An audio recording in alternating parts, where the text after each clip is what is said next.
I never thought everything Brad had done to me would one day bring me to this point. But life has a way of cornering you at the most unexpected moments, and that night, the night when boundaries blurred, when logic fell silent, and the storm inside me spoke instead, I felt completely cornered.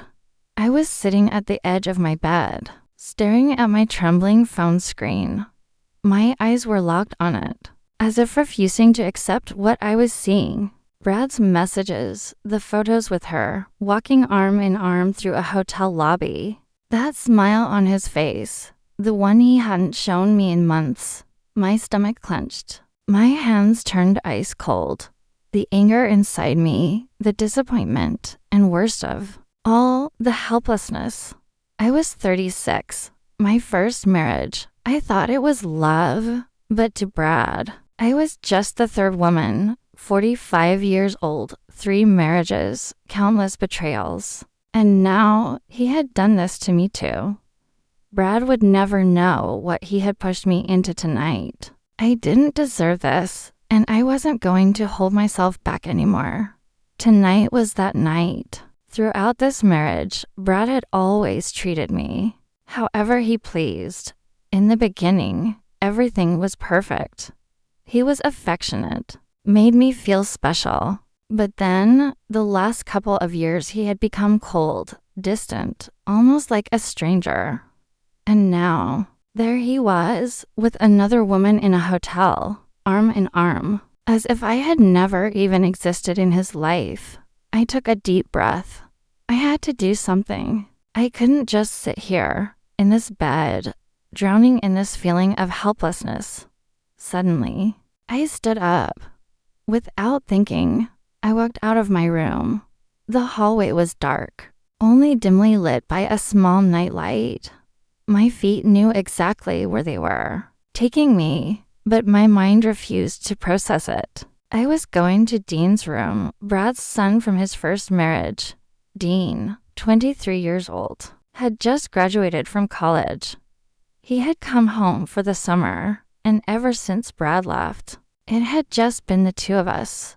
But the real issue was we hadn't spoken in days because that night, that moment, something happened between us. We had run into each other in the kitchen. We were just drinking wine, just talking. Brad's absence had affected both of us, though neither of us said it out loud. And then, it happened. Dean looked at me differently. His eyes softened, but beneath that softness was something intense, something I had never noticed before. And I responded to it, without thinking too much, without questioning it too much. We kissed. But just seconds later, we both stopped. "This is wrong," I said. Dean had stepped back, held his breath, and whispered, "Yeah." Since that night, we hadn't spoken at all. But now, tonight, with Brad's betrayal tearing down every wall inside me, with my loneliness suffocating me, I didn't want to think about boundaries anymore. I took a deep breath and opened his door. Dean was lying on his bed, staring at the ceiling with his headphones in. When I stepped inside, he slightly lifted his head, his eyes gleaming in the darkness. For a moment, his face froze when he saw me. "Candace," he said, his voice sleepy but cautious.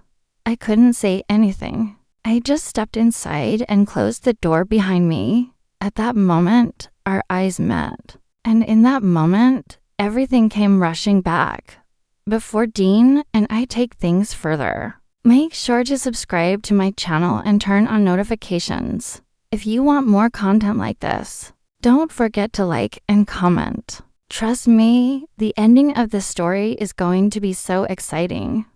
When I walked into Dean's room, my breath was uneven. My heart was pounding hard in my chest, and I was still clutching my phone tightly. My hands were shaking so badly that I could barely focus on the screen. Finally, I lifted my head and looked at Dean. My eyes were burning, but I wasn't crying. I took a shaky breath and stepped closer to him. "I was looking at the Instagram page of the hotel Brad is staying at," I said. my voice rough with emotion, anger, heartbreak, frustration. It was all tangled inside me. And here it is, the photo I saw in the stories. I held the phone out toward him. Dean sat up on his bed.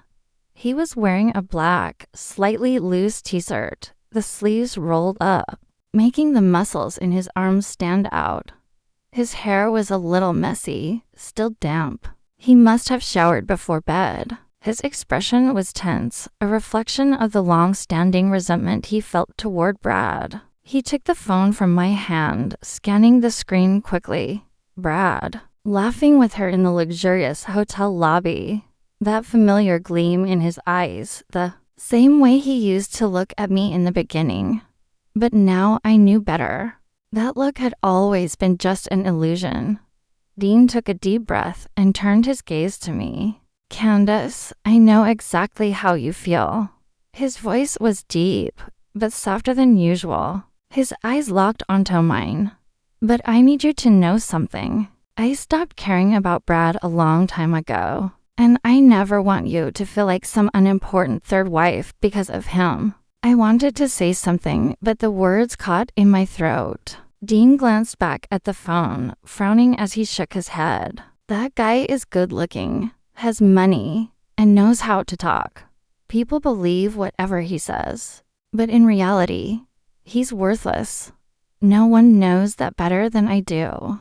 I looked away, crossing my arms over my chest, trying to steady the shaking inside. Every word Dean said was sinking deep. But what affected me the most was the fact that I actually believed him. He took a step closer. The space between us had almost disappeared. You are not unimportant, he said, his voice lower, steadier. His eyes held mine, not letting me run away from this. You are beautiful, smart, and thoughtful, Candace. I held my breath. Dean's words were fighting against every insecurity Brad had planted in me over the years, against the fragility inside me. The emptiness of feeling abandoned, the ache of believing I wasn't wanted anymore.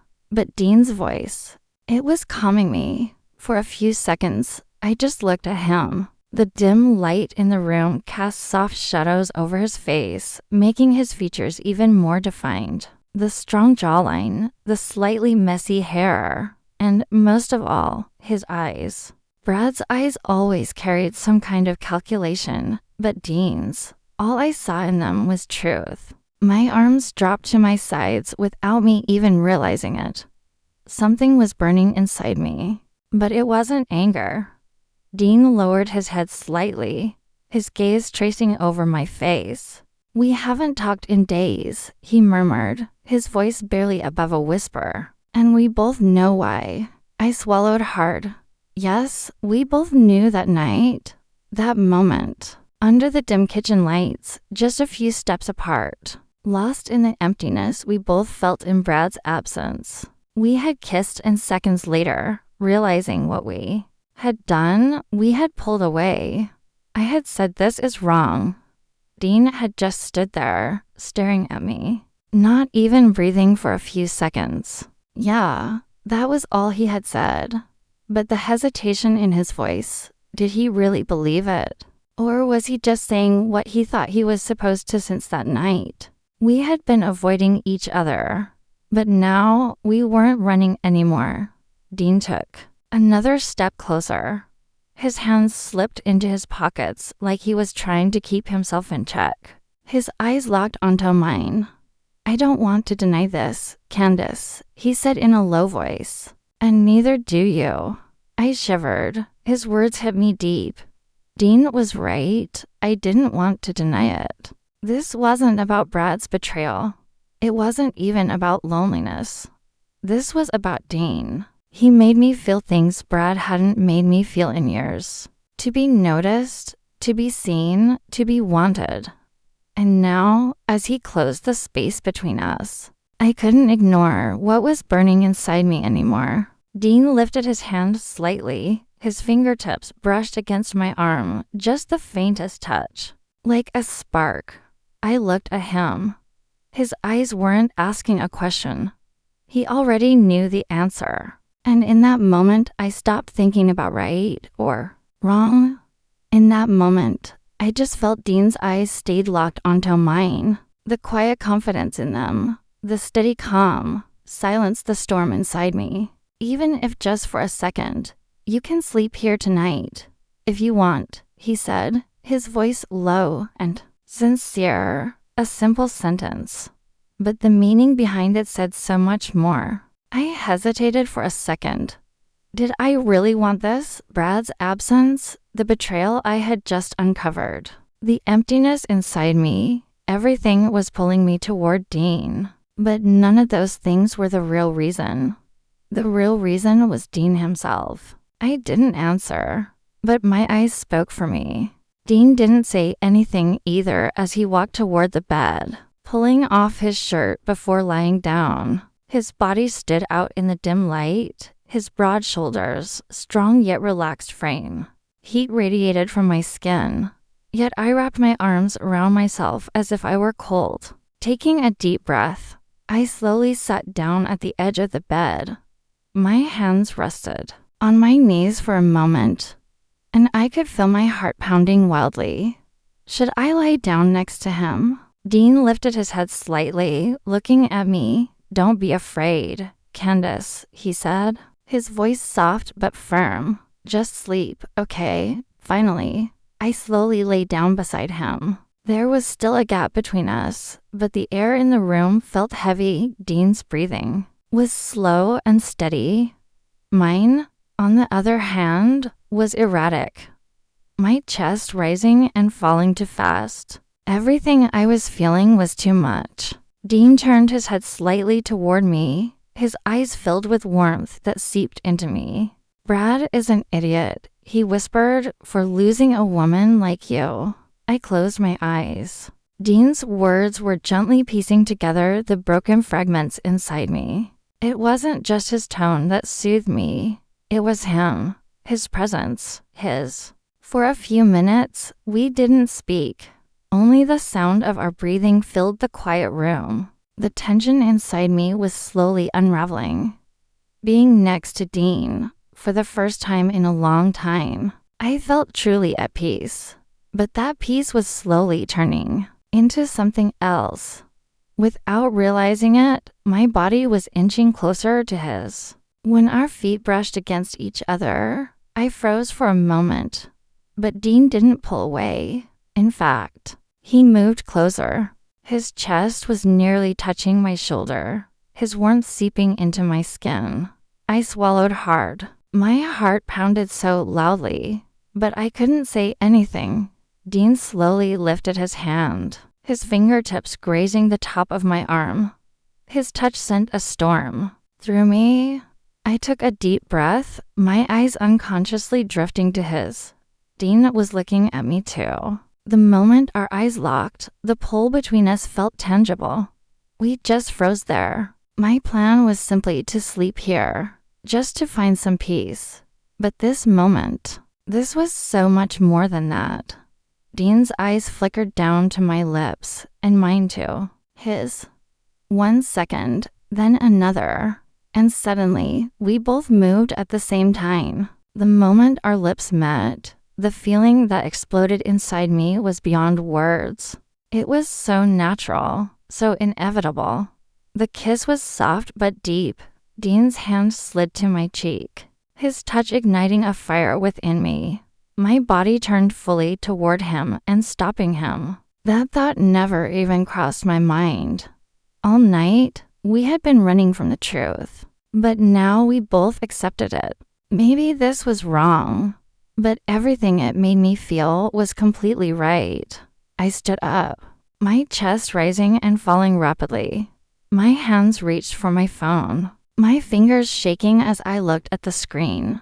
The pictures were still there. Him, with that woman, that smug smile on his face. A wave of anger surged through me so fast that my fingers trembled. Then my eyes drifted toward Dean. He was lying on the bed, stretched out, one arm resting behind his head, watching me. His gaze was dark and unreadable, but I could feel it. and having his eyes on me, it ignited something entirely different. Inside me, I took a deep breath. I wasn't going to feel guilty for this. Brad had already set me free. I reached for the straps of my dress, slowly sliding them off my shoulders. The moment my body was released, I felt like every invisible chain inside me shattered. Dean didn't look away. For a few seconds, neither of us spoke. Then, in a low voice, I murmured, "I guess Brad finally unlocked the chains on my ankles tonight." Even I could hear the change in my own voice.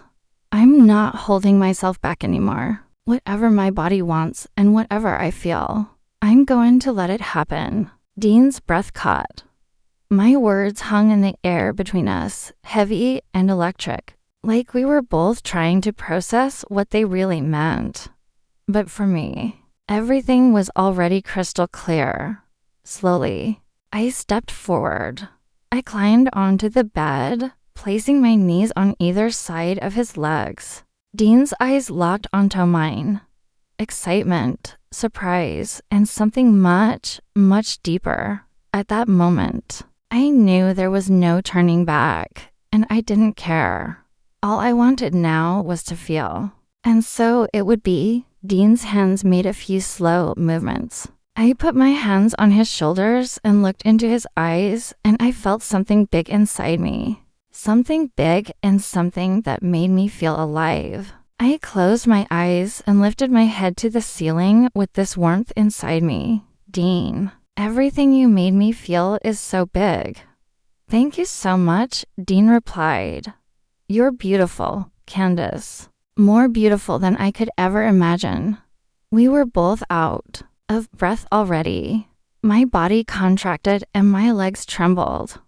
I had to pause. I looked at Dean and wanted to say a few words, but I could only say Dean in a loud voice. I put my hands on my legs and pressed my fingernails into them. We both turned red. I was always the lead. I loved it. I was too out of it to control my movements. Dean was just watching me in amazement, in love, in awe. I got tired and lay down. This time Dean sat up and looked at me, smiling slightly as he said, "Are you okay?" I just nodded my head in agreement. This time Dean looked very excited. I was wringing the sheets with my hands and in my mind, betrayal Brad. The day in the kitchen all went through my mind one by one. I was reacting out loud now. "Dean, don't be scared. We both want the same thing," I said and encouraged him. And he understood that he was relaxed and not nervous at all. Dean let himself go completely, taking a few big, fast, deep breaths. He lay down next to me. Dean tilted his head slightly, his eyes locked on mine. "Do you regret it?" he asked, his voice low but filled with curiosity. I shook my head slightly, my gaze drifting toward the ceiling. "No," I said, without a second thought. "Not even for a moment." Dean kept looking at me, that familiar smirk playing at the corner of his lips. "That day in the kitchen, I knew," he murmured. "I saw everything. Back then, you didn't really know Brad, but I always saw him exactly for what he was." I turned my eyes to him. He was right. It took me time to really see Brad for who he was. But Dean had always known. The weight in my body drowned out the mess in my mind. "Brad," I started, but I didn't finish the sentence. I sighed, then smiled. "I don't think you realize how happy I am right now, and I can't even feel my legs." Dean let out a soft chuckle, his fingers slowly tracing over my arm. "Right now, the only thing I want," I whispered, tilting my head slightly toward him, "is to fall asleep next to you. And from now on, I want a life where it's always you." Dean paused for a moment, warmth flickering in his gaze. "Then sleep, Candace." I closed my eyes, and for the first time I felt truly at peace. Dean's arm wrapped around my body, his breath brushing against my skin. In that moment, I had no idea what the future held. But none of that mattered. That night, that moment united states, and until Brad came back, every night would be ours. But the real moment, the one I knew would change everything, would be when Dean stepped onto that balcony one day, not caring about anyone, not hesitating and taking what was already his. This story isn't over. Make sure to follow and subscribe for more. Turn on notifications and drop a comment. Your support means everything. Thank you for being here and stay tuned for what happens next.